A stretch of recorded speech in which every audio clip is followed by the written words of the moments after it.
Hey there! Subscribe to my channel and also press this bell icon so you can get latest video notifications. And this is absolutely free.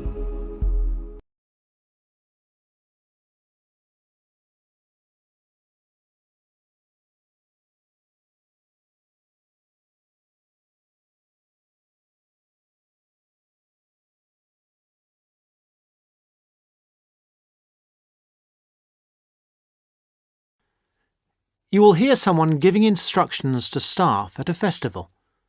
Listen carefully and answer questions 1 to 3. Good morning, everybody. I'd like to welcome you to the Castle Pop Festival. My name is Sandy and I'm the General Manager of Castle Pop Entertainments. And I just want to take a few moments to mention a few things to you before you go and have your detailed briefings in your work groups. You all have a copy of the plan of the festival grounds. Now, most things are obvious, but I'd like to point out first the visitor toilets here along the side of the main area. Kindly do not use these yourselves. Your own facilities, the staff toilets, are beside the breakfast tent. Also, there are public telephones behind the stage. I mention these two things because they are places that visitors often ask for. For yourselves, one of the most important places is the staff meeting point. This is new this year, and the only thing to remember is that it exists and that when you refer to a meeting point between yourselves, you need to make clear which one you are talking about. The staff meeting point is between campsite 1 and the disabled viewing area. This is not marked on the general maps, but it is marked on the maps you've got there. The visitors' meeting point is, as you can see, in the centre of the main area, between the breakfast tent and the entrance. Now, another important facility is the first aid tent. This is a big round tent, so you can't miss it. It's on the right-hand side of the entrance, again as you come in. There are many other first aid facilities all over the festival site. In fact, there is a first aid box in every tent and sales point, but this is the central point. Finally, I wanted to mention the security on the site. Every year the festival gets bigger and bigger, and so every year we have to increase the security arrangements. We have a number of small security offices, one being near the entrance, but the main security office is opposite the disabled viewing area. It's next to the Old England pub so that the officers can keep an eye on what's going on there. And of course, in that office there is a full supply of first aid equipment too. And don't forget, those of you who can't wait till you get your pay at the end of the festival, there are some cash machines in the wall of the Old England pub.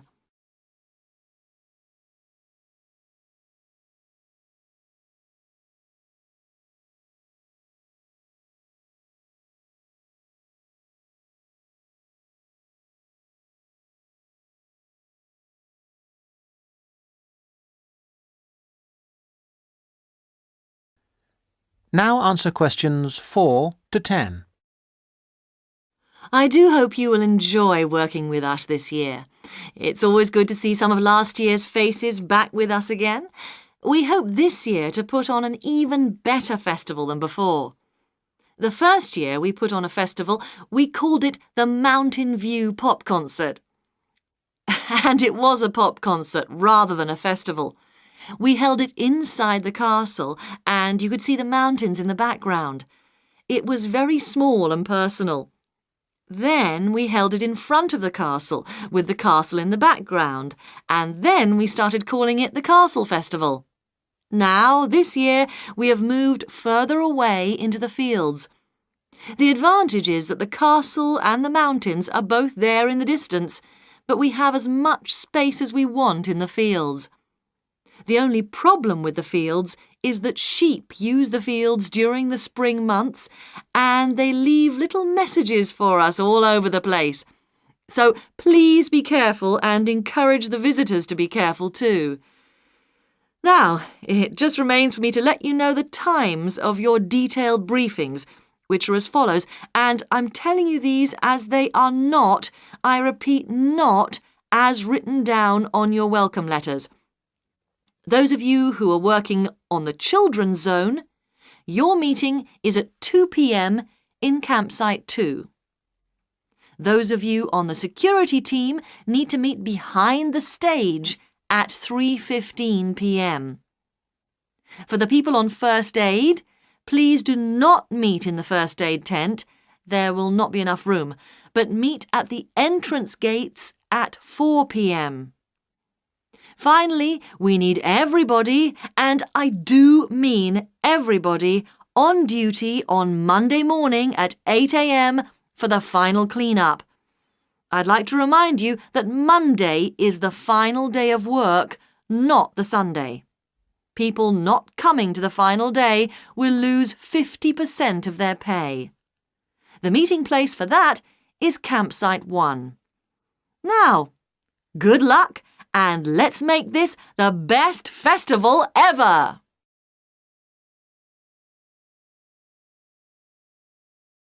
That is the end of part 1.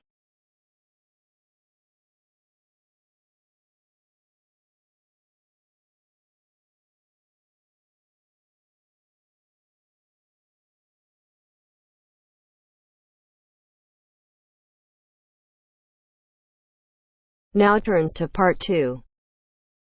You're going to hear a talk by a tour guide about the local history of Harbour Town.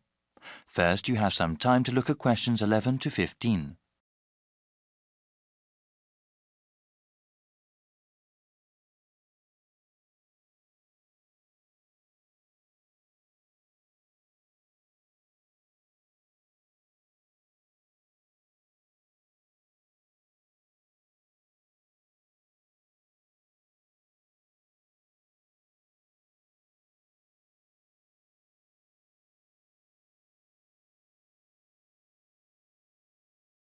Now listen to the first part of the talk and answer questions 11 to 15. Good morning, everyone, and welcome to the historic downtown area of Harbour Town. I'm going to give a presentation on the history of the area before I let you all go. There's great weather today, so I'll try to keep this short. So, from this room, you can see most all of the historic area. This intersection is where the city was first founded, about 350 years ago.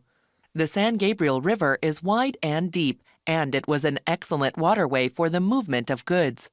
Harbour Town used to produce lots of beef and oranges. Before the city grew, there was lots of open land for grazing and planting fruit trees. They traded these products with other towns and cities.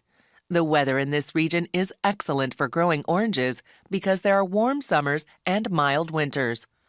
Citrus fruits can't survive in places where there is severe frost. At the height of citrus cultivation, there were over 500 orchards growing citrus fruit. Unfortunately, this fertile land also had lots of oil underneath it. In the rest of the country, new technology required the energy found in fossil fuels. After the first oil wells were tapped, agriculture gradually gave way to industry. The farms, orchards, and ranches that surrounded the town were replaced by new factories, cities, and roads. There is very little agriculture in the region these days, and certainly no cattle. The oil eventually ran out, of course, but other industries such as aerospace and entertainment were established. Well, that's a brief history of Harbour Town. You can use one of the computer terminals available in the main office if you want more information. Before you hear the rest of the talk, you have some time to look at questions 16 to 20.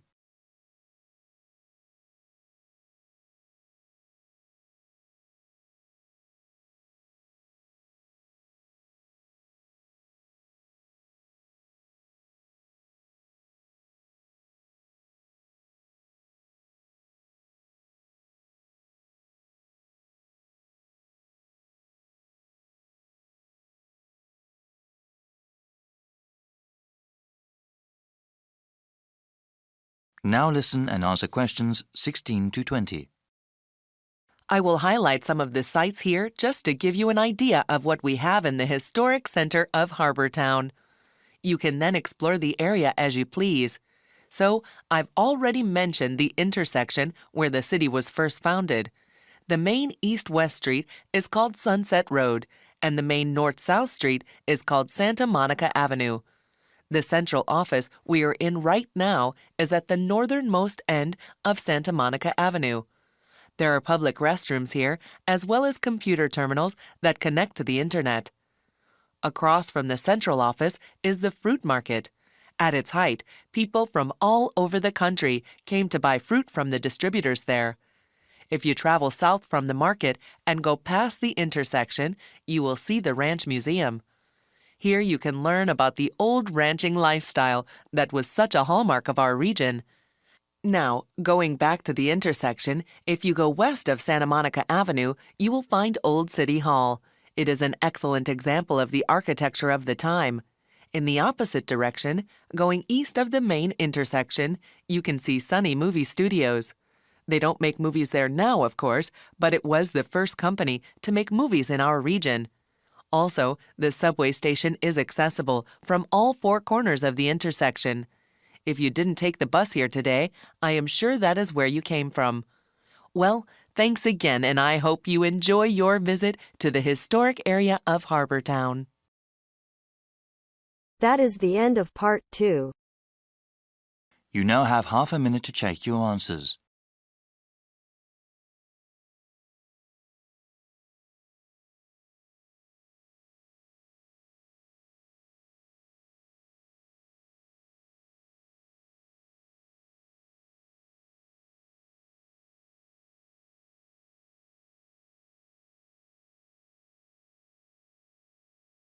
Now turns to part 3. You will hear 3 linguistics students, Joe, Martin and Angela, discussing the presentation that Joe is giving soon as part of his course. First, you have some time to look at questions 21 to 26.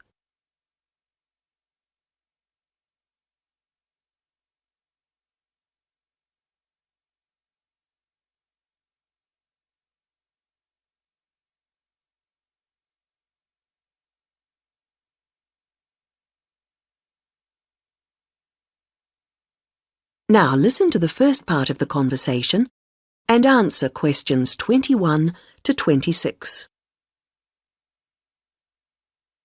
Hi, Martin. Hi, Angela. Hi, Joe. Yeah, hi, Joe. So you're really worried about your presentation? The one about names? I am. Well, you know your stuff on names pretty well, so it's just a question of selecting what you want to use. That's right. But there's so much. Well, you don't have to include everything. Let's start somewhere. Well, for example, there's a lot to discuss about people's names in terms of culture. It would be a good way to start, bringing in issues of religion, society. I thought so. As long as you can keep it concise, since it's potentially a large area. I'll pick out some key points. Good. Now, that will tend to be about differences. What about something on ways in which naming practices are often similar across different languages? That sounds good. I'm not sure how much I could say that's really about just names and not really general language. Maybe you need to give that some more thought. Yes, I'm not ruling it out. Well, what about what first names mean? That's got to be specific to languages or language groups. Yes, there are all sorts of different principles at work. It's a rich area for discussion. And you can present lots of examples. It would mean a good slide or two. I'll enjoy making those up. Don't forget to put our names in. No, OK. Right, where have we got up to? Yes, now, there's the question of place names. Ones where the name of the place is the word for the situation, like something to do with sea or mountain, etc. Yes, people often don't realise the origin. It sounds like it's just a translation issue to me. Don't you think you might give that a miss? Given the time limit, perhaps you're right. You need something on place names. Could you get history in? Actually, the way migrants often used to name places after somewhere in their country of origin is interesting. Sounds a bit narrow to me. Well, I'd hope to build it up a bit. Perhaps you should make a final decision on that later. OK, I'll see how the rest of it goes first. Is that the lot? No, there's still country names, the origins of those. I think that's an interesting area. Yeah, because it's something we often don't think about. It'd be a way to bring in various aspects. History, certainly. I could project a map of the world and have people match the original meanings to the countries. Well, that seems to be a foregone conclusion. Fine. Yes, I'm feeling clearer already. Now you have some time to look at questions 27 to 30.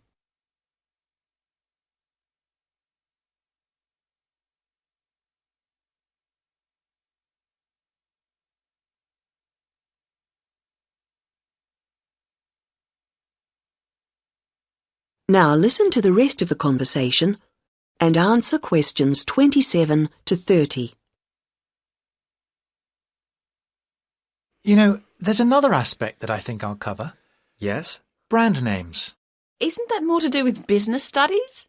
Well, international companies are finding it increasingly important to have brand names that can be used in many different countries.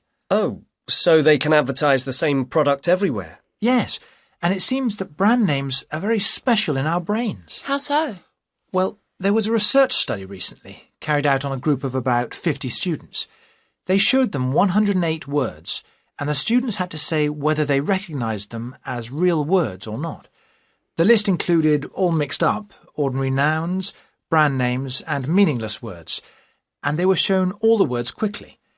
And the brand names seemed to be recognised strongly and in the emotional right-hand side of the brain.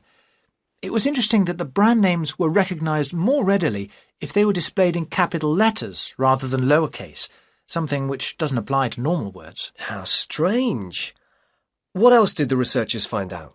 Of course, it's a relatively small study, but they suspect that other visual features are at play, and so that, for example, colour has a major effect in helping us to store brand names in a special way in our brains. I suppose that's logical.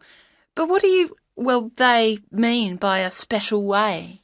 I'm not saying I understood everything about this study. Of course not. But they seem to be saying that the power of brand names is that they conjure up a range of associations inside our brains, more so than ordinary words or names do. I guess this is great news for international companies. Potentially, certainly. Though exactly what they do... That is the end of part 3. You now have half a minute to check your answers.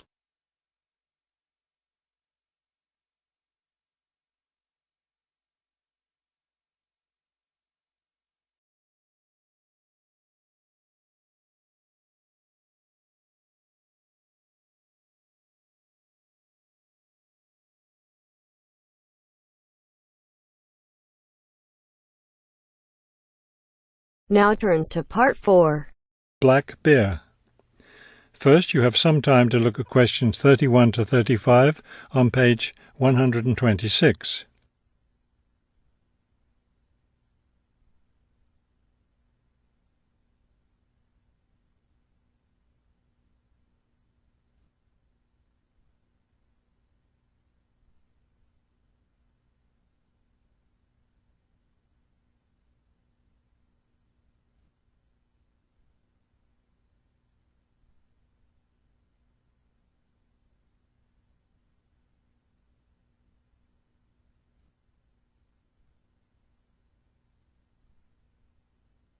Now listen carefully and answer questions 31 to 35.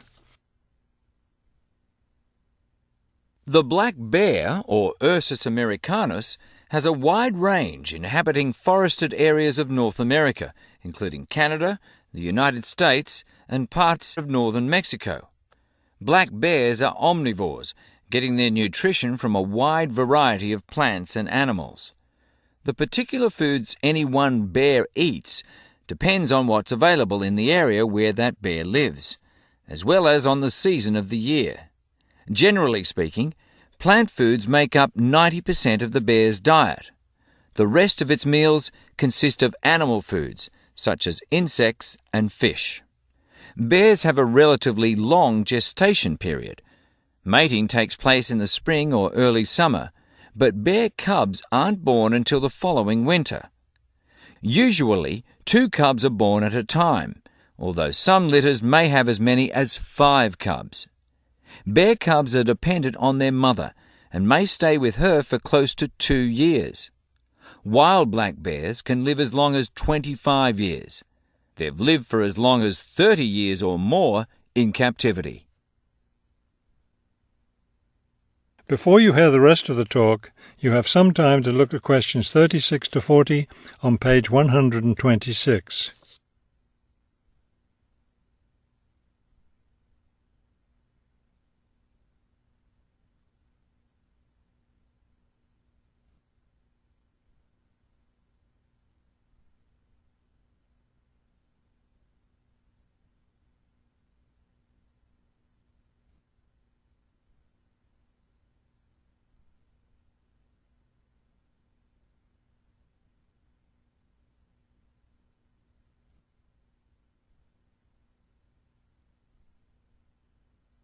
Now listen carefully and answer questions 36 to 40. Much of the black bear's range coincides with the range of its close cousin, the grizzly bear. Although these bears are somewhat similar in appearance and habits, it isn't difficult to tell the difference between them. Colour isn't necessarily a distinguishing characteristic, as both species of bears occur in a range of colours from almost blonde to dark brown or black. Many black bears, however, have a patch of fur on their chests that's lighter in colour than the rest of their fur. Grizzly bears don't have this patch. Size isn't always a distinguishing feature either, although grizzly bears are usually heavier with an average weight of 225 kilos. Black bears average 140 kilos in weight. Grizzly bears spend time digging in the ground for roots and tubers that make up part of their diet. The large muscles they need for this give them a distinct shoulder hump. This hump is absent in black bears, which don't do the same kind of digging. The shape of the face and ears is also different in each species of bear. Grizzly bears have a depression between the eyes and nose, and short, round ears. Black bears, on the other hand, have a straighter profile and longer, more pointed ears. Grizzly bears are known for their fearsome, long, sharp claws. Black bears have shorter claws, which are better suited for climbing trees. That is the end of part 4. You now have half a minute to check your answers.